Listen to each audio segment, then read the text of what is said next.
Okay, so let's go back to your business. Yes. So you do the online training, you have your products, you have all that stuff. And so, but you do hands-on training. Yes. Are you still, so you started out, and I think that was another thing people kind of like to hate on you about, is you were doing the 1 day, 2 day microblading courses back then. Yeah. And they were like big groups. You were doing these big groups of people.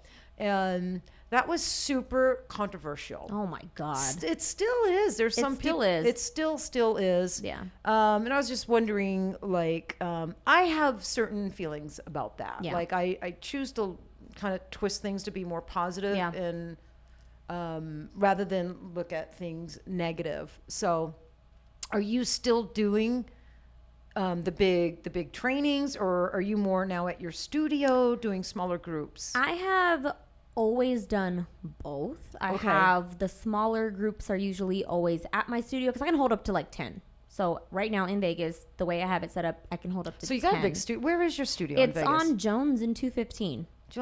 Like right where there's like a Starbucks. Oh, okay. Right in that shopping center. Okay. So I've always done both. I mean, before the baby and before COVID, I was traveling like 6 years straight. Every month we're in a different city. So I've been around. Was it fun though? Oh my God, so much fun. But it is a lot of work, right? People don't see behind the scenes, like lugging suitcases and packing and unpacking. The things that I have been through, packages, like their suitcase getting like not lost, but like isn't coming in, and you're like scrambling on trying to figure it out. But then you learn and you get better. You figure out how to make sure all that stuff doesn't happen. But oh my God, we've had so much fun traveling so many different cities, meeting so many people. Do you think you'll go back to that? Or are you more of a home? I would like to, but I don't know. Now that I've had the baby, I'm like, I like being at home. Right. You know? So maybe when she gets older and she can kind of, travel with us, that'd be fine. But when the biggest class I think I ever had was like close to 100 people.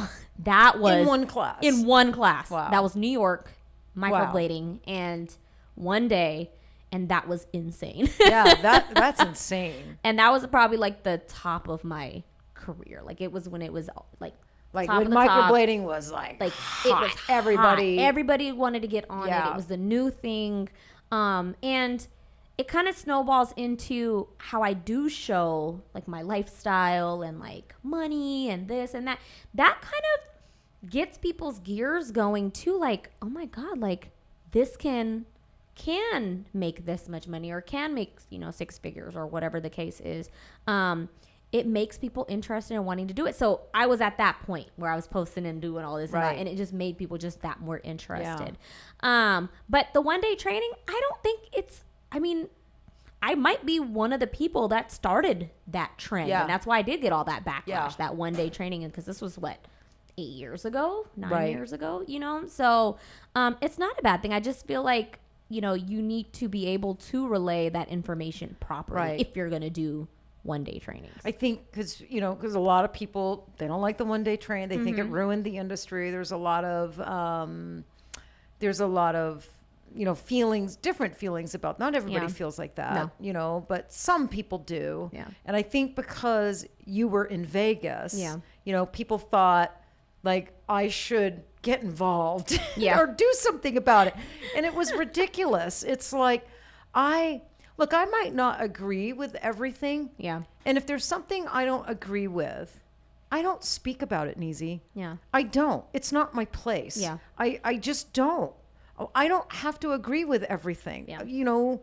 There's things, I'm sure, like my style or the way I teach, that not everybody agree with. And if you don't agree, I don't want to hear it. You can't make everybody happy. You can't make everybody happy, so you got to please yourself. That's a song, that? Yeah. No, I did not know that. It is a song. It might be James Taylor or something. But that is a song. I would sing it for you. It took me some time to learn that. In this industry, you cannot make everybody happy. No, you cannot. And you're going to be judged no matter what you do or how you try to stylize your business or your trainings.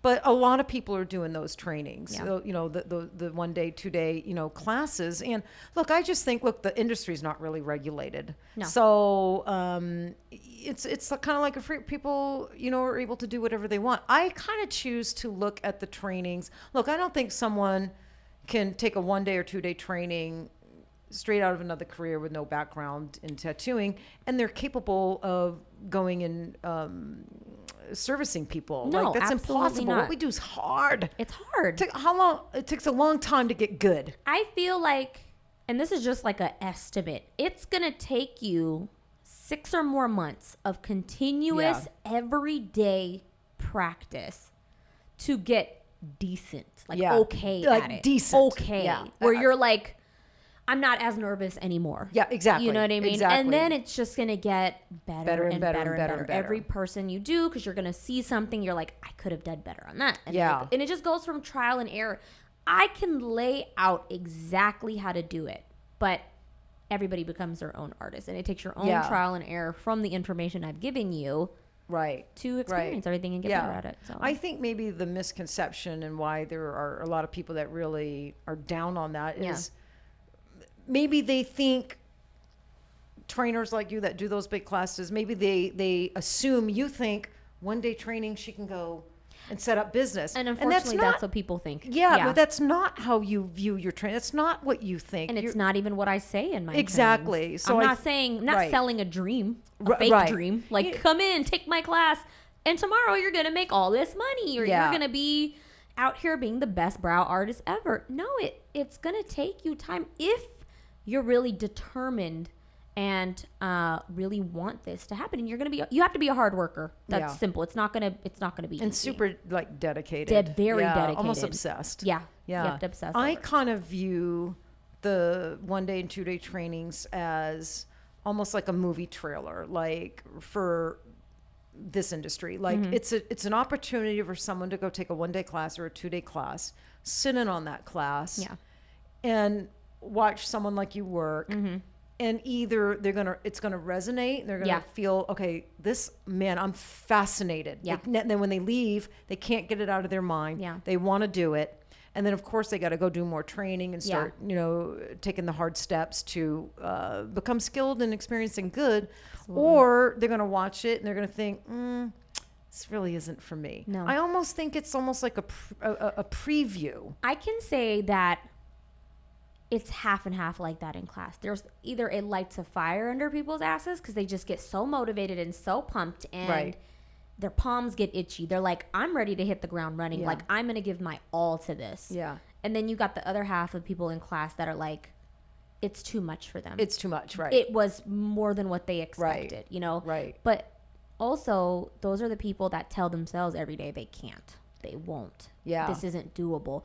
I'm a very big, like, I speak things into existence. So you into like law of attraction and manifesting and stuff? I'm like, if I want to do something, I write it down. I make sure I make short-term goals to reach that long-term goal. And I scratch things off that list and I get it done. I've never told myself I couldn't. I've always said I could, I will, it's going to happen. And look where it's, ended up today. So, and I think, like I said, half those people, they've always been the people that tell themselves, no, this is too much. This seems just too hard. I don't think I can do this. And that's what ends up happening. Yeah. You unmotivate your own self. Well, that's why you have a big following too, probably, is you do inspire people and you are motivating, right? Yeah. Yeah, that's awesome. So I'm into all that, manifesting and stuff too. And I know I have a really good friend, Jen, and she's super talented. And she was like a 2-day microblader. So she too doesn't like all the bashing and negativity towards the classes. And she was somebody who took a 2-day class, and she was one of them who was like, oh my God, I love this. Yeah, I got to do this. But don't you find those people that have that feeling sitting in the seat that day watching you, those are the ones that are going to take it seriously. Oh yeah, and then jump into training. As someone that has been training for so long, you know who those people are out the gate. You feel their energy. You feel how excited they are. You see it in their work in front of you. You're like, oh, yeah, this person's going to do great. So. Yeah. Yeah. So, no, I get it. I get it. It's, I feel like to each his own. I think there's just too much judgment. There just is. There's always someone that's going to say there's something. People learning online and learning with YouTube and all that stuff. I had a guest here. I'm the product of teaching myself microblading. Right. I think lots of people have over the years, So, I was talking to someone, and she doesn't like the 1-day classes, 2-day classes. And I was asking her what would make because they're not going to stop. No. So what would make the 1 or 2-day classes, like in your eyes, more like responsible or better? And she was like, if that trainer like had links to a bloodborne pathogens class or this or that, and really encouraged them to do more of that education before they actually start working on clients. Would you agree? Like, yeah. And you do that. I do that. Right. Not only, you're not just coming in and just seeing me do it and I'm like, go about your way. And I think that's the perception, Neezie. I think that's why people are judgmental towards the class. And maybe there are some, there could be some people that are doing it like that. There probably are. Yeah. They're not really teaching you much. They're kind of just like figure it out on and your they're own. probably being unrealistic, telling you can go do this tomorrow and this one day. But you are not like that. And that's why I don't like people. I don't like people make, preconceived ideas or judge people because, they haven't sat in your class and they don't know what you're saying to the students and whatnot. And you offer a lot of support to them. Oh my once gosh. they take your They're class. getting, all my classes are catered honestly towards beginners. An advanced artist can still come in. It's the same. It's for both. Because an advanced artist already knows like the sanitation portion, the theory portion. An advanced artist is coming in. They just want to see what is it that you're doing. You know, they want to see the ins and outs of what is it that you're doing. That's all an advanced artist is coming in there for. Yeah. There's some artists I would love to sit in and do a class with them and just watch them work. Because it'd be thrilling. Yeah. I just want to watch you. I want to watch you. I want to see what is it that you're doing a little different.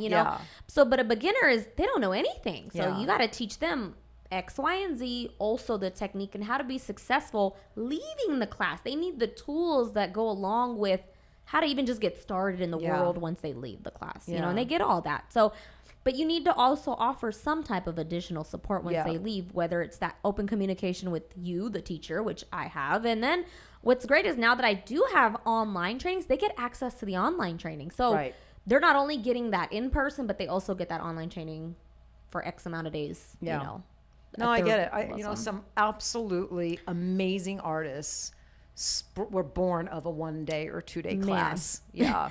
But it's crazy that is so factual, but it's because they took it serious. Because they took it seriously and they dove into and they wanted it and they practiced and they did other trainings and stuff like that. So I don't think there's anything wrong with it. So you teach fundamentals like beginners. Yes. I cannot. You have to have a lot of patience. You really do. You do. And it's not fun for me teaching like the newbies. Yeah. The one newbie class I love to teach, and I got one coming up next Saturday. I do classes here regularly where microbladers or hand tool crossing over to machine. That's really cool. It's so fun. Yeah. Because I'm like addicted to machines and I love machines. I tattoo with lots of different machines. I've been on machines like my whole career. So that fundamental class I love. And you don't even need patience for that. You don't even need patience. Yeah. It's just so much fun. But I taught a fundamental class one time and it was, brand new, never been on. And I spent a week and I was just like, I just was like, I can never do that again. Yeah.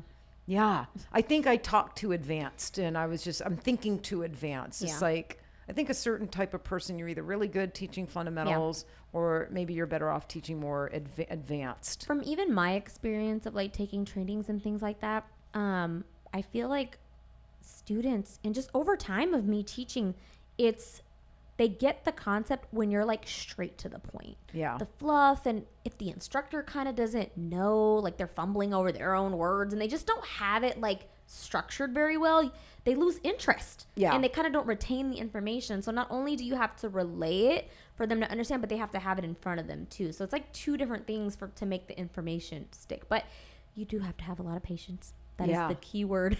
Yeah. A lot of patience. A lot of patience. Let me see. Okay, so probably should wrap this up. Okay. But, oh my God, it's time already. I know. It's time. Has it been an hour, Olivia? Yeah. It's been an hour. Probably over an hour. Yeah. But I could talk to you and talk to you and talk to you and talk to you. Yeah. So you'll come back. I think so. Yeah. I'm like right down the street. You are, yeah, right. I'm on Jones. Yeah, that way. and I'm on Jones. Yeah. But so was I kind of, because we never really met. No. So did you have any preconceptions of me? I don't think I knew what to expect. I did feel like you were like cool and like spunky, a little like edgy, and I got that. And then you're also hella sweet, so it's like all in one. So I think I always look for the good in everybody. So I didn't expect to like, you were gonna be like just this like very like you know, serious ass person. I can be super serious, but no, I genuinely like people, and I'm interested in people. Same. And no matter how weird they are, I just like people, and people fascinate me. So so thank you for coming here, not knowing me, you know. And you're just like, hey, you want to come? Yeah. I know. I'm like, I got to get Neezie down here. She's in Vegas. I've just watched this girl evolve and watched her business grow. And I'm really happy for you, and I'm proud of you. I'm glad you're in the same city as me. Thank you. I think you're beautiful. I think that I just feel like you live in your own little world, doing your own thing, and you're just this free spirit that, you got one life to live. And I love that. I love that. Like, I aspire to be more more free. Yeah. Because sometimes caring what people think, it's bondage, right? Yeah. It can be suffocating. It is. You just have to not care. Yeah. That's exactly what. So keep being free. I will. Keep entertaining us on Instagram. I will. Keep doing beautiful work. Yes. Yeah. And thank you again for coming. Thank you for having me. This was exciting. It was so fun. It's my first ever this right here. This is so beautiful. You were a podcast virgin? Yeah. Oh, that's great. I took my podcast virginity. I'm glad it was me. I'm flattered. Shucks. It's great. All right. So we'll say goodbye, but we'll have you down again.